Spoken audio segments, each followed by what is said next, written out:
ふるさと納税受け入れ額ランキング7位1位、第7位愛知県名古屋市約138億円、大都市の底力を見せトップ10に食い込みました。名古屋飯の食事券に加え利用家電 REFA などや高級調理器具などの都市型返礼品が支持されています。1、受け入れ額の推移急成長の背景。名古屋市はかつてふるさと納税による税収流出を懸念し返礼品競争には消極的でした。しかし流出額があまりに巨大になったため近年攻めの姿勢に転換しました。2024年度最新受け入れ額約138億円前年比で大幅増。推移の背景、数年前までは数十億円規模でしたが、名古屋にゆかりのある企業 MTG の REFA、バーミキュラなどや名古屋飯の食事券を充実させたことで全国から寄付を呼び込むことに成功しました。2、人口と流出額のジレンマ。名古屋市は人口約230万人を抱える大都市です。受け入れ額も多いですが、実は出ていく税金控除額の方が圧倒的に多いのが実情です。流出額、住民税控除額約198億円、全国2位の多さ。実質の収支マイナス約60億円。寄付で138億円集めても名古屋市民が他自治体に寄付したことで減る住民税が約198億円あるため、市としてはまだ赤字の状態です。3、名古屋市ならではの都市型返礼品。肉やカニといった地方の特産品に対抗するため、名古屋市は技術力と体験を武器にしています。利用家電リファのシャワーヘッドやドライヤー、バーミキュラの鋳物ホーロー鍋など、名古屋発の世界的ブランドが強力な武器になっています。名古屋飯、ひつまぶし、手羽先、味噌煮込みうどんの名店で使える食事券、体験型、名古屋城のバックヤードツアー、名古屋グランパスや中日ドラゴンズの観戦チケットなど。4、寄付金の使い道。名古屋応援寄付金。集まった寄付金は寄付者が選んだメニューに沿って活用されます。名古屋市特有の項目が注目されています。名古屋城天守閣の整備金、シャチホ金、木造復元プロジェクトなどの整備、犬猫殺処分ゼロ支援、動物愛護センターの運営や譲渡活動の措置、大学支援。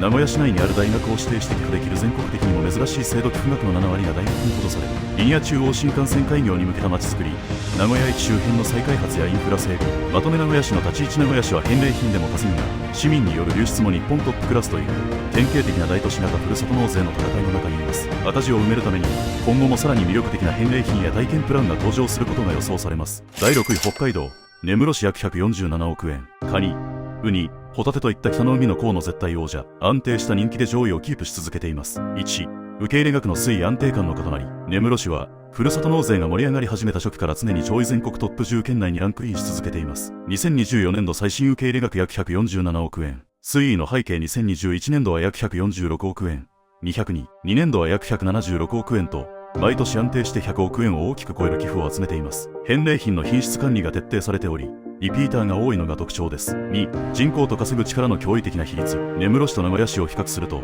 いかに根室市が稼いでいるかがわかります。人口約 2.3 万人、名古屋市の約100分の1。受け入れ額約147億円、名古屋市の約 1.1 倍。1人当たりの受け入れ額約64万円。市民1人当たりに対して全国から約64万円もの寄付が集まっている計算になります。住民税の流出控除額約 1.3 億円。名古屋市約198億円と違い、流出額は極めてわずかです。実質の収支約145億円以上のプラス。経費、返礼品代や送料を除いても市の予算規模に対して膨大な純利益をもたらしています。3、絶対王者を支える最強の返礼品。根室市が強い理由はその圧倒的なブランド力にあります。カニ、花咲ガニ、タラバズワイ。根室を代表する花咲ガニをはじめ4大ガニが揃うのは根室ならではの強み。エゾバフンウニ、濃厚な味わいで知られ、受付開始とともに即販売することもある超人気商品。ホタテイクラ、粒の大きさと鮮度が自慢。根室ブランド。根室産というだけで信頼感があり、お正月や特別な日のご馳走として選ばれる晴れの日需要を完全に掴んでいます。4、寄付金の使い道。根室市の活用法。人口減少や基幹産業漁業の課題を抱える根室市にとってこの寄付金は生命線となっています。北方領土返還要求運動に関する事業、根室市ならではの取り組みです。啓発活動や後継者の育成に活用。市立根室病院の移住運営。地方において深刻な収束対策や医療体制の確保。基幹産業水産業の振興、資源保護や漁場整備、後継者育成など稼ぐ源泉である海を守る活動。子育て教育環境の充実、給食費の補助や学校設備の更新。まとめ、根室市の立ち位置。根室市は名古屋市のような流出を食い止めるための戦いではなく、地元の特産品を武器に全国から予算を調達するという攻めの経営に成功しています。人口2万人の町が230万人の大都市以上の税収をふるさと納税で生み出しているという制度のパワーを象徴する自治体です。第5位、北海道別海町約174億円。野付のホタテが SNS や口コミで爆発的な人気。さらに濃厚な牛乳やチーズなどの乳製品も強く、北海道勢の中でも勢いがあります。1、受け入れ額の推移急上昇のスピード。別海町の成長は日本のふるさと納税市場でも類を見ないほどのスピードです。2024年度最新受け入れ額約173億円。推移2021年度約25億円。2022年度約69億円、2023年度約139億円、2024年度約173億円。分析。わずか3年で受け入れ額が約7倍に膨れ上がりました。徹底したリピーター戦略と、返礼品の品質改良再配達削減やパッケージの工夫が功を奏しています。2、人口と稼ぐ力。名古屋市や根室市と比較すると、別海町の稼ぐ効率の高さが際立ちます。人口約 1.4 万人、根室市よりさらに少ない。受け入れ額約173億円、名古屋市の138億円を上回る。1人当たりの受け入れ額約123万円。町民1人当たり、年間100万円以上の寄付を全国から集めている計算になります。実質の収支約172億円以上のプラス。住民税の流出はわずか数千万円程度。集まった寄付のほとんどが町の純増予算となります。3、人気の理由海と陸の二刀流。別海町の強みは、根室海産物や都城肉と違い、海と陸の両方に全国トップクラスの武器がある点です。野付のホタテ海、通常のものより一回り大きく、厚みと甘みが桁違いなジャンボホタテが SNS で話題に。高級寿司店でも使われるブランド力が一般消費者に浸透しました。生乳生産量日本一位区、牛の数が人口の約7倍、10万頭以上もいる酪農王国。濃厚な別海牛乳やそれを使ったアイスクリーム、バター、チーズが根強い人気です。戦略的な返礼品。最近では物価高を意識した牛タンや数の子などトレンドに合わせたラインナップを素早く投入しています。4、寄付金の使い道。未来への投資。莫大な寄付金は広大な土地を維持し、次世代へつなぐための事業に投じられています。日本最東端のフルーツ王国への挑戦。2025年廃校を再利用し、堆肥やホタテの殻を再利用した肥料を使ってメロンやイチゴの栽培を開始。酪農漁業に次ぐ第3の産業を育成しています。地域医療の維持。広大な町内で安心して暮らせるよう、医療ニーズの高度化に対応した体制整備。教育スポーツの振興。小中学生の給食費無償化やスポーツ少年団の活動支援。学校設備のデジタル化。防災自治基盤の強化。島海溝周辺の地震対策や自治体 DX デジタルトランスフォーメーションの推進。まとめ。別海町の立ち位置。別海町は SNS 時代のマーケティングに最も成功した自治体といえます。野付のホタテというキラーコンテンツを軸に乳製品のリピーターもつかみ取る盤石な体制を築きました。現在はその資金でフルーツ栽培という新たな夢に投資しており、まさにふるさと納税で町を作り変えている最中です。第4位、宮崎県都城市約177億円。かつて何度も日本一に輝いた肉と焼酎の聖地。圧倒的なコスパと宮崎牛のブランド力でリピーターを離しません。1、受け入れ額の推移100億超えが当たり前の強さ。都城市は2015年度にいち早く肉と焼酎に特化した戦略を打ち出し、爆発的に寄付額を伸ばしました。2024年度最新受け入れ額約177億円。推移の歴史。2014年度はわずか数億円でしたが、翌年には42億円。その翌年には73億円と売買ゲームで成長。2020年度以降は毎年100億190億円の間で安定しており、もはや殿堂入りに近い安定感を誇ります。2、人口と圧倒的な収支プラス。都城市は都市としての規模もそこそこありつつ、稼ぐ力がそれをはるかに上回っています。人口約16万人、受け入れ額約177億円、1人当たりの受け入れ額約11万円、名古屋市約 0.6 万円と比較すると、自治体としての稼ぎが桁違いです。住民税の流出控除額約10億円前後、実質の収支約160億円以上のプラス、流出額が少ないため、集まった寄付がほぼそのまま町を豊かにする原資となります。3、人気の理由肉と焼酎に全振りした最強コスパ。都城市の戦略は極めてシンプルかつ強力です。市町村別農業産出額日本一豚牛鶏の合計産出額が非常に高く、特に都城産豚肉のボリューム 4kg セットなどは寄付者から家庭の味方として絶大な支持を得ています。焼酎出荷額日本一、黒霧島で有名な霧島酒造の本拠地。焼酎の定期便やケース販売が晩酌を楽しむ層の心を掴んで離しません。宮古除特急便申し込みから発送までが非常に早い独自の物流体制を構築しており、すぐ届くという信頼感もリピーターを生む要因です。4、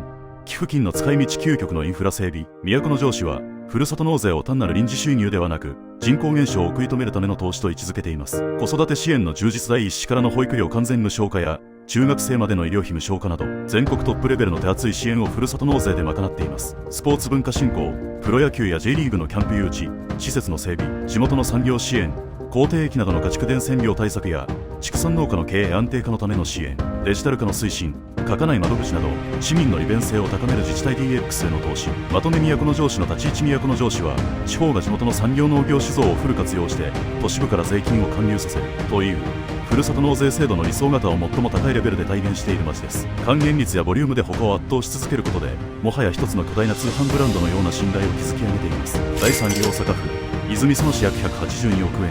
ふるさと納税会の革命児。肉やタオルだけでなく航空券ポイントやビールなど多種多様なラインナップで常に上位に君臨しています。大阪府泉園市はふるさと納税を語る上で欠かせない制度の変革者ゲームチェンジャーです。かつて国と裁判で争い勝利して復帰した歴史を持ち、その圧倒的な証拠とアイデアで常にランキングのトップ圏内に君臨しています。都城市が農業で攻めるなら、泉園市は醤油とハブ関空で攻める戦略が特徴です。1、受け入れ額の水フックスのカムバック。泉園市の歴史はふるさと納税制度のルール改正の歴史そのものです。2024年度最新受け入れ額約182億円。推移2018年度約497億円。全国1位アマゾンギフト券などのキャンペーンで爆発。2019 2020年度制度から除外裁判を経て復帰。2021年度約113億、137億、182億と右肩上がりで復活。分析一時は制度から締め出されましたが、復帰後はルールを遵守しつつ、持ち前の商品企画力で再び全国3位まで上り詰めました。2、人口と収支のしたたかな数字。泉園市は関空を抱える都市ですが、財政的には非常に厳しい時期がありました。それをふるさと納税で救った背景があります。人口約10万人、受け入れ額約182億円、1人当たりの受け入れ額約18万円、住民税の流出控除額約12億円、実質の収支約170億円のプラス、莫大なプラスを生み出しており、かつて財政非常事態宣言を出したこともある同士の財政を劇的に V 字回復させました。3、人気の理由地元の資源を加工活用する知恵。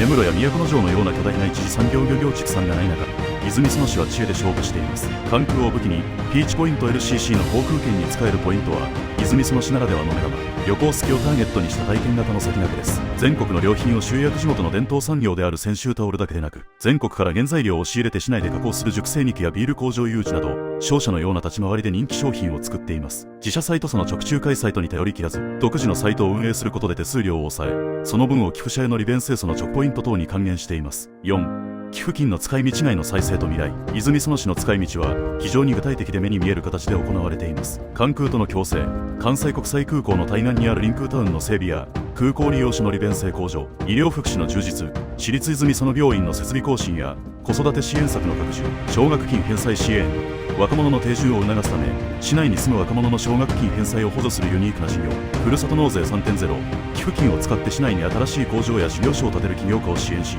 雇用を生み出すプロジェクト。まとめ泉園市の立ち位置。泉園市は資源がなくてもアイデアと実行力で100億稼げることを証明した自治体です。単なる返礼品配りではなく、集めたお金で企業誘致やインフラ整備を行い、持続可能な街づくりを行うという攻めの行政を貫いています。第2、北海道白糠町約212億円。いくらといえば白糠町と言われるほどの人気。実質的な返礼品ランキングでは今年度もトップクラスの支持を集めました。北海道白糠町白糠町は今やふるさと納税の聖地とも呼ばれる存在です。豪華な返礼品いくらの国で、実は物流の効率化や徹底した顧客対応など大企業さながらのマーケティング戦略を展開しています。いくらという最強の武器をどう生かしているのか、その詳細を解説します。1、受け入れ額の推移100億から200億円の大躍進。白糠町はかつて全国トップレベルだった北海道紋別市などを抜き去り、北海道内でもトップの地位を固めつつあります。2024年度最新受け入れ額約212億円。推移の凄まじさ。2021年度約125億円。2022年度約148億円。2023年度約167億円。2024年度約212億円。分析物価高により他自治体が返礼品の量を減らす中、白糠町は窒素置換包装による鮮度維持や小分けパックなど徹底的にユーザー目線の改善を重ね、リピーターを爆発的に増やしました。2、人口と稼ぐ力の驚異的な格差。別海町と同様、白糠町も人口規模に対して集まる寄付額が異常値とも言えるレベルに達しています。人口約7000人、ついに1万人を切りました。受け入れ額約212億円。1人当たりの受け入れ額約302万円。市民1人当たり年間300万円以上を外から稼いでいる計算になります。住民税の流出控除額約4000万円程度、実質の収支約211億円以上のプラス。流出が極めて少ないため、集まったお金が全額内の利益に近い形になります。3、人気の理由。いくらのブランド管理と高く、白糠のいくらがなぜこれほど強いのかには理由があります。窒素置換包装。いくらの酸化を防ぎ、解凍しても作りたての味を再現する最新技術を導入。白糠のいくらは外れがないという信頼を築きました。楽天総合1位の常連。数百万点ある楽天の商品の中で総合1位を何度も獲得しており、そのレビュー数は万単位。この圧倒的評価がさらに新規客を呼ぶ好循環を作っています。多角化戦略。最近ではエンペラーサーモンや高級ラム肉、地素焼酎タンタカタンタンタカタンの原料供給地としてのブランドも活用し、いくら以外の柱も育てています。4、寄付金の使い道。人口7000人の町を教育特区へ。白糠町は莫大な寄付金を子育て教育に全投入し、人口減少へのラストチャンスとして活用しています。太陽の手子育て支援、妊娠出産から高校卒業まで給食費の無償化や医療費の完全無料化などを実施。放課後学習サポート、塾の元講師を町が直接雇用し、放課後に小中学生へ無料で授業を提供。都会に負けない教育環境を税金で作っています。 JR 白糠駅周辺の再開発、老朽化した駅舎の整備や町の玄関口としての活性化、一次産業の振興、改良調査や森林整備を行い、将来にわたっていくらや木材を生産し続けられる環境を守る投資。まとめ白糠町の立ち位置。白糠町は地方の小さな町が技術とサービスで全国一になれることを証明しました。人口7000人の町が200億円を動かし、そのお金で子育て世代が日本一住みやすい環境を目指す姿はまさに地方創生の最先端です。第1位、兵庫県宝塚市約257億円。兵庫県宝塚市は2025年に発表されたランキングで全国の地方自治体や関係者に激震を走らせた史上最大級の番狂わせの主役です。通常の自治体が数年かけて築き上げる寄付額を一気に抜き去り、個人の意思が町の歴史を動かすことを証明したい例のケースを詳しく解説します。1、受け入れ額の数字。前代未聞の跳ね上がり。宝塚市の数字はこれまでのふるさと納税の常識では測れないものになっています。2024年度最新受け入れ額約257億円。前年比の衝撃。2023年度例は5年度は約13億円程度でしたが、そこから約20倍に急騰しました。内訳、通常の返礼品による寄付約3億円、個人からの巨額寄付に154億2000万円。2、人口と流出額をめぐる背景。宝塚市は人口約22万人のベッドタウンであり、本来は税金が流出する側の都市でした。人口約22.2万人。住民税の流出控除額約25億円前後、毎年大きな赤字でした。2024年度の実質収支約に130億円以上のプラス。これまでの流出による赤字を一気に取り戻し、今後数十年にわたる財政不安を解消するほどのインパクトをもたらしました。3、歴史的寄付の主役取り。この巨額寄付を行ったのは市内に住む元会社役員の岡本浩一さん77、明美さん75夫妻です。寄付者の正体、センサー大手キーエンスの創業期を支え、大株主でもあった人物です。財を成したのは自分一人の力ではなく、社員や社会のおかげという信念をお持ちでした。寄付のきっかけ、1995年の阪神・淡路大震災でのボランティア経験が原点。長年福祉財団を運営してきましたが、解散に伴い最も市民のためになる形を模索した結果、老朽化した市立病院の窮状を知り、寄付を決断されました。4、寄付金の使い道外の命を守る投資。この254億円は単なる一般財源ではなく、使途が明確に指定されています。市立病院の建て替えに150億円築け40年を超え、配管の腐食などが進んでいた市立病院の建設費総額約400億円見込みの大部分をカバーします。最新医療機器の導入約4億円、最新の手術支援ロボットダヴィンチなどの購入費用に充てられます。浮いた予算の活用。本来病院建設に充てるはずだった市の借金や税金が不要になるため、その分を子育て支援や教育に回せるようになり、町全体のサービスが底上げされる波及効果が期待されています。補足。宝塚市本来の人気返礼品。今回の巨額寄付が目立ちますが、宝塚市はもともと文化体験型の返礼品で強い人気がありました。宝塚歌劇チケット、受付開始とともに数分でなくなる超人気品。宝塚ホテル宿泊券、観劇とセットで楽しめる豪華プラン。手塚治虫記念館グッズ。